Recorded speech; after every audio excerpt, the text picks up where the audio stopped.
Hello নমস্কার এবং welcome বন্ধুরা। আজকে কিছু বিষয় নিয়ে আলোচনা করব। প্রথম কথা হচ্ছে আমির খান কি পাগল হয়ে গেছেন? আমির খানের লাস্ট ছবি লাল সিং চাড্ডা বক্স অফিস একদম বম্বড হয়ে গেছিল, একদমই চলেনি ছবিটা, এবং ছবিটা ছিল রিমেক এবং ফরেস্ট গাম্পের রিমেক ছিল, এবং তারপরে বিভিন্ন ছবি বিভিন্ন অভিনেতারা রিমেক করেছেন যেগুলো কিন্তু 99% চলেনি, এবং অজয় দেবগনের ভোলা সিনেমাটাও চলেনি, এবং তাছাড়াও অন্যান্য সিনেমা কিসিকা ভাই কিসিকা জানো সেরকমভাবে চলেনি। তো ম্যাক্সিমাম ছবি রিমেক যেগুলো হচ্ছে কিন্তু লোকে নিচ্ছে না, প্লাস রিমেকের প্রতি কিন্তু দর্শকের একটা বিতৃষ্ণা চলে এসেছে, সেটা কিন্তু ক্লিয়ার করে নিতে হবে। সেটা টলিউড হোক বলিউড হোক যে ইন্ডাস্ট্রি হোক না কারণ রিমেক কিন্তু এখন চলছে না, 99% কেসে কিন্তু রিমেক চলছে না। কিন্তু আমির খানের ক্যারিয়ার যখন এখন এই অবস্থায় রয়েছে যেখানে তাকে একটা ভালো কামব্যাক করা দরকার, তিনি নাকি আবার রিমেক করছেন। তিনি শোনা গেছে বিজয় সেতুপতির যে মহারাজা ছবিটা এসছে এবং খুব ভালো চলছে, সেই ছবিটার নাকি রিমেক রাইটস নিয়ে নিয়েছেন। এটা তো আমি বলবো যে একদম একটা ভুল ডিসিশন।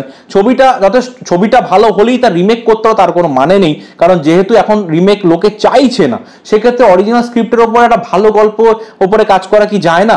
আমির খানের মতো এত বড় একজন অভিনেতা যার অভিনয় দেখে বা যার 4 বছর একটা ছবি এলেও দর্শক মুখিয়ে থাকতো, সে তার কাছে এটা একদমই এক্সপেক্টেড নয়, এবং দর্শক কিন্তু এখন বারবার রিজেক্ট করছে রিমেক ছবি। সুতরাং আমার মনে হয় আমির খানের ডিসিশনটা কিন্তু একদম ভুল। কেন তিনি বারবার এই কাজটা করছেন বুঝতে পারছি না। এবং সিনেমাটা মহারাজা জাস্ট রিলিজ হয়েছে, আমির খান রিমেক কিনে 3 বছর পরেও বার করেন, 3 বছরের মধ্যে তো লোকে ভুলে যাবে না মহারাজার ব্যাপারটা। তো হঠাৎ করে এরকম রিমেক করলে তার সিনেমা কি করে চলবে, তিনি কি করে কামব্যাক করবে? মনে তো হচ্ছে না এরকমভাবে কামব্যাক করা সম্ভব। দ্বিতীয় হচ্ছে একই নৌকায় বসা আরেকজন অভিনেতা, তার হচ্ছে অক্ষয় কুমার একের পর এক ফ্লপ সিনেমা দিচ্ছেন। ভালো হওয়া সত্ত্বেও সারফিরা কিন্তু ফ্লপ হয়েছে, কারণ এত রিপিটেটিভ সিনেমা আসছে অক্ষয় কুমারের, লোকে নতুনত্ব কিছু পাচ্ছে না, প্রথম কথা। দ্বিতীয় কথা হচ্ছে যে সারফিরা রিমেক ছবি ছিল, অরিজিনালটা লোকে দেখে নিয়েছে, অরিজিনালটার জন্য সূর্য যথেষ্ট প্রশংসিত হয়েছিলেন, কিন্তু এই ছবিটার জন্য অক্ষয় সেরকম ভাবে কিন্তু প্রশংসিত হননি। ছবিটা ভালো হয়েছে অনেকেই বলছেন, কিন্তু স্পেশাল কোনো রেকগনিশন কিন্তু আসেনি। অক্ষয় কুমারের বক্তব্য হচ্ছে, অক্ষয় কুমার রিসেন্ট ইন্টারভিউতে বলেছে যে আমি যদি একটা ছবি করি, বছরে 40 দিন শুটিং করলাম, বাকি দিন আমি কি করব? তাই আমার কাছে যে কটা ছবি আসবে সে কটা ছবিই করবো। একটা ছবি করে 40 দিন কাজ করবো, বাকি দিন বসে থাকবো, তা তো হয় না। আমার কাছে যদি 5টা ছবি আসে, এটা আমার ভালো ব্যাপার যে আমার কাছে ছবি আসছে, তোমার কাছে আসছে না, তুমি করছো না কাজ, অন্য কাউকে ইন্ডিকেট করে তিনি বলছেন যে তোমার কাছে ছবি নেই, তুমি করছো না, আমার কাছে ছবি আছে তাই আমি করছি। কিন্তু কথা হচ্ছে যদি একের পর এক ছবি করে ফ্লপ দিয়ে ক্যারিয়ারটা একদম শেষের পথে চলে যায়, সেটা কি বুদ্ধিমানের কাজ?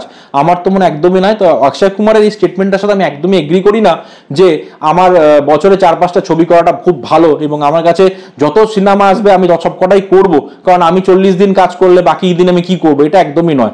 কারণ একটা কাজের পিছনে ভালো করে ফোকাস দেওয়া দরকার, এবং অক্ষয় কুমারের বড় একটা কামব্যাক দরকার, খুব একটা ব্রেক নিয়ে দরকার। কারণ কিছুদিন ব্রেক না নিয়ে লোকের মনোটনি হয়ে যাচ্ছে ব্যাপারটা। অনেকদিন বাদে ব্রেক নিলে লোকে একটা ফ্রেশ অক্ষয় কুমারকে দেখতে পাবে, এবং একটু ভালো করে বেশি সময় যারা সিনেমায় কাজ করলে অক্ষয় কুমারের ভালো কামব্যাক হবে। লাস্ট আপডেট সেটা হচ্ছে সুপারস্টার জিতকে নিয়ে। সুপারস্টার জিতে খাকি দ্য বেঙ্গল চ্যাপ্টারের শুট কলকাতা পোর্শন কিন্তু কমপ্লিট হয়ে গেছে।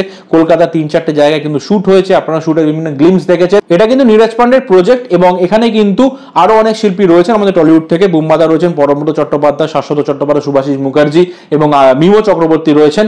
সুতরাং এটা কিন্তু একটা বিশাল বড় প্রজেক্ট। মুম্বাইয়ে কিছু পোর্শন শুট হবে, এবং সেটার জন্যই একটা ছবি দেখা গেল জিদ্দাকে এয়ারপোর্টে, এবং আমরা অ্যাজিউম করছি, কারণ এটা কোনো নিউজ পোর্টালে বেরোয়নি। নিউজ পোর্টালে বেরোলে আমি সেটা মেনশন করে দিয়ে নিউজ পোর্টাল থেকে আমি বলছি, এটা কোনো নিউজ পোর্টালে বেরোয়নি।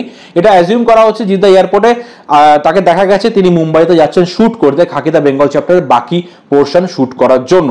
কারণ যেহেতু মুম্বাইতেও কিছুটা শুট হয়েছে, এবং জিদ্দারও নিশ্চয়ই মুম্বাইতেও কিছু তার পোর্শন শুটিং এর জন্য থাকবে, পুরোটাই কলকাতায় করবে, বাকিটা মুম্বাইতে কিছু হবে না সেরকম তো নয়।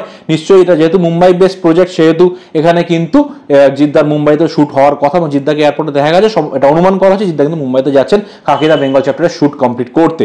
সো এই প্রজেক্টটা কিন্তু এবছরই আসার কথা, এটার জন্য আমরা ভীষণ এক্সাইটেড। আশা করা যায় 15ই আগস্টের আশেপাশে এর কিছু ঝলক আমরা দেখতে পাবো। আপনারা কতটা এক্সাইটেড অবশ্যই জানাবেন। আপডেটসগুলো আপনাদের কি মতামত সেটা জানাতে ভুলবেন না।